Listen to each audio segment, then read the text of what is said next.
Hey everybody, it's Ross. A question I get all the time is, why should I get a certification? It's a very good question. A lot of people look on a certification as something that's just a piece of paper. You can buy one, you can cheat on it, you can do whatever. I don't look on it that way.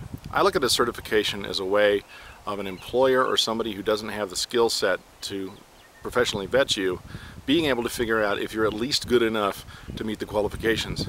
No certification that I'm aware of is really a measure of how high of a set of skills you have, but really it's a measure of a minimum set of skills. So when you are thinking about joining a project or getting a new job or whatever it is, think about the fact that most employers don't have the technical skills like they used to years ago when there was only 5 disciplines on the project team. Now there may be 25 or more different disciplines or different types of jobs on the project team. That person doesn't have that ability to personally vet each and every one of those types of job specialties anymore. So what they need is an independent third-party metric that they can trust that allows them to see, is this person meet the minimum criteria and can I include them on my candidate list? Most large projects sort people based upon the types of experience that they have, the languages they know, the different criteria. One of those is almost always the certifications or the different types of schooling that they have.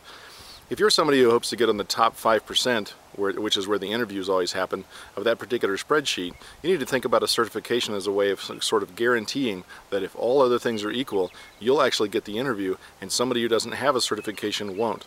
Or even better, when you get into the interview, they'll look at your qualifications, but then you can impress them mightily with the fact that you know what you're talking about. So I look at the certification as a way of making sure that you do the work that's necessary in order to be able to get into the top 5% of any project. And once you get into that particular project's interview process, you know that you can shine. So remember, when you're talking about getting a certification, you're really not trying to guarantee to somebody how good you are. You're trying to make sure that you shouldn't be disqualified.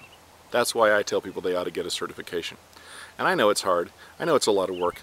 Sometimes it may appear to be like this mountain behind me, which is why I recorded outside. But I think it's worthwhile, and I think if you sit down and do the metrics, you'll realize that with all the job candidates that are out there right now, or the people vying for positions and vying for projects, you might want to add this little extra uptick to your quiver of tools. Thanks for watching. Enjoy.